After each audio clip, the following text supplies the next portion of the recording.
Je suis arrivé quelques jours après le naufrage de l'Erika, quand j'ai entendu que les nappes de pétrole avaient atteint la côte. Toute la plage était remplie de gros nappages un peu couleur chocolat. Il y avait une odeur très nauséabonde. Les rochers étaient déjà noircis, donc le pétrole est brun dans l'eau et il devient noir une fois qu'il est sur les rochers. Il y en avait partout, donc sur toute la longueur de la côte, on pouvait rouler le long de la côte et partout il y avait des plaques brunes, noires et des gens qui commençaient déjà à déblayer.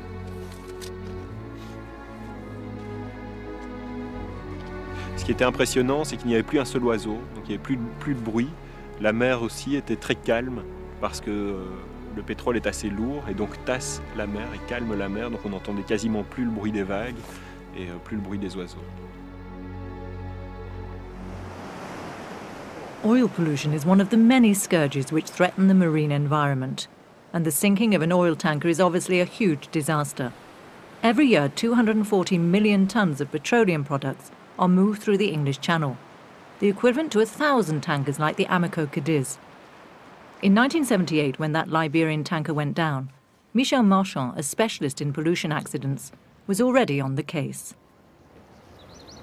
La pollution par hydrocarbures, c'est la plus importante en termes souvent de quantité de produits déversés en milieu marin.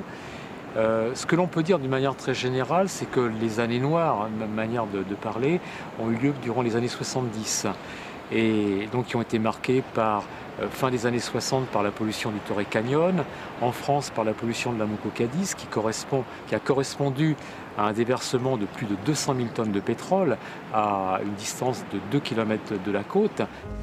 Since that disaster, 260,000 tons of biomass have been destroyed.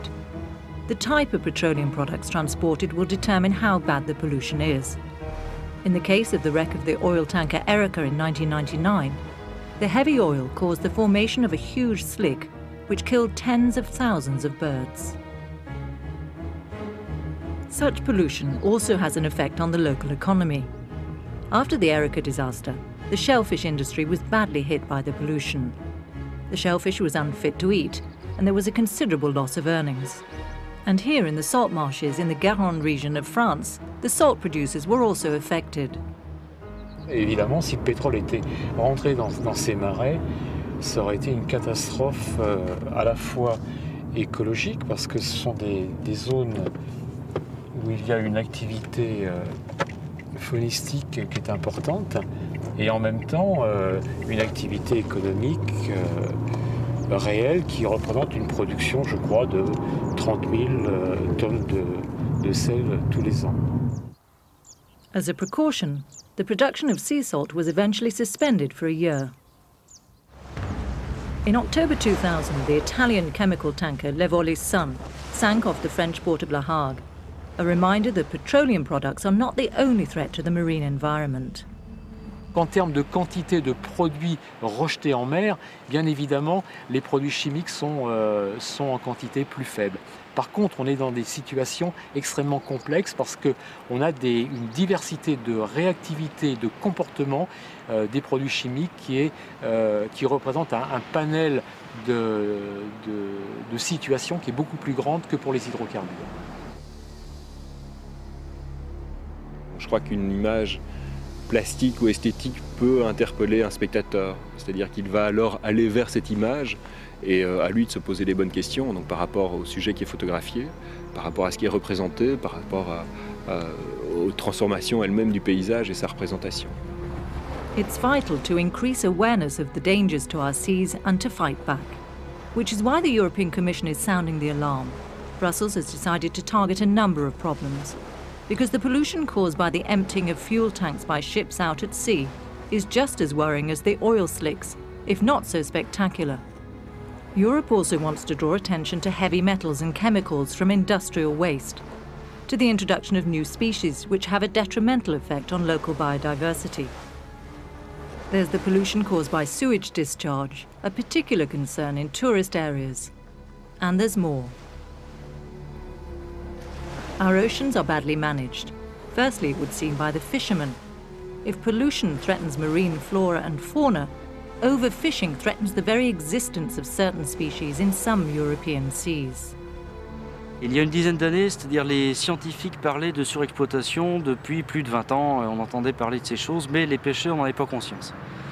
Maintenant, les gens ont pris conscience depuis 5 à 10 ans que les ressources ne sont pas illimitées. Alors même s'ils ne considèrent pas que tout est en danger, ils savent qu'on ne peut pas pêcher énormément plus. 5 days a week, Dominique Fau goes out to sea to catch crayfish, which are now under threat. Like other fishermen, these days he must limit his catches and employ new techniques to avoid wiping out the species. Si on pêche les juvéniles, c'est notre avenir à nous qui est en jeu. S'il n'y a plus de reproduction, on n'existera plus, donc on est obligé de faire attention à notre métier quand même. The key is to leave the younger fish alone. It's through them that the stocks of crayfish can be built up again.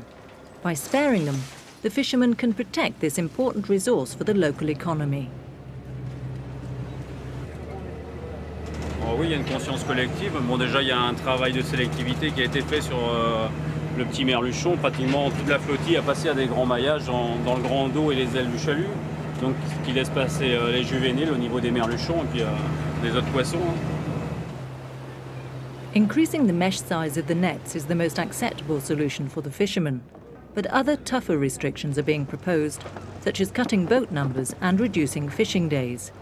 These measures will affect the local economy, but the future of the crayfish and its fishermen is in the balance.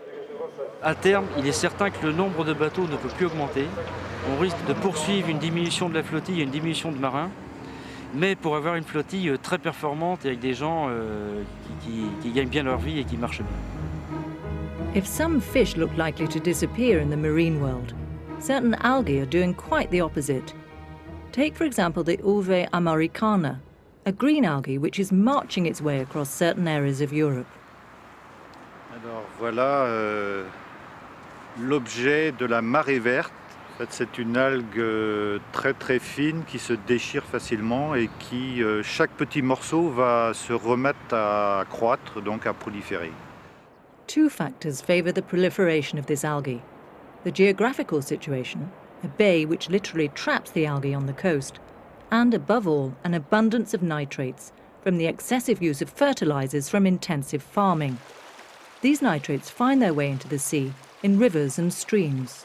Une étude de l'Ifremer de modélisation en fait, des algues vertes par rapport à l'alimentation en nitrate a montré que pour diminuer de moitié la biomasse d'algues vertes sur cette plage ici, il faudrait descendre la concentration en nitrate dans cette rivière de 35 mg à 10 mg de nitrate par litre. Donc ça veut dire que la norme de 50 mg de nitrate par litre qui est adaptée à l'eau potable n'est pas du tout adaptée à l'environnement. Pour l'environnement, il faudrait descendre beaucoup plus bas. It will take decades to achieve this objective.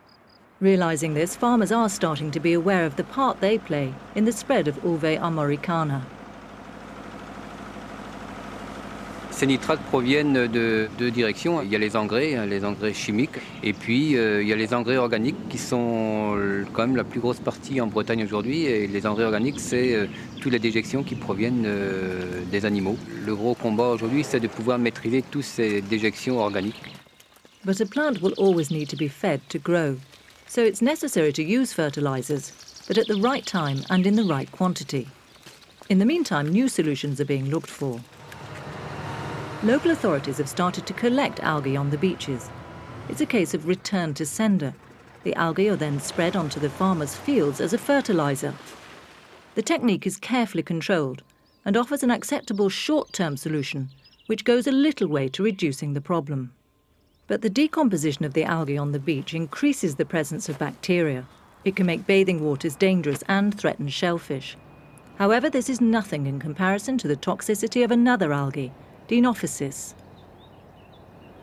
Au contraire de l'ulve qui est une macroalgue qu'on trouve sur la plage, sur l'estran, Dinophysis c'est une microalgue qu'on trouve en mer, mais ce n'est pas une prolifération, c'est une présence.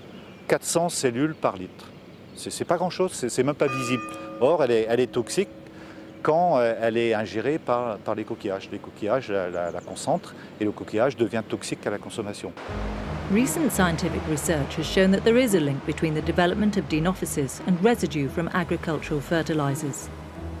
From the Arctic to the Mediterranean, from the Atlantic to the Black Sea, All of Europe's seas face environmental threats. The danger is real. The sea is essential to us as it provides 40% of the protein we eat. It's an indispensable resource, which deserves to be properly protected on an international scale.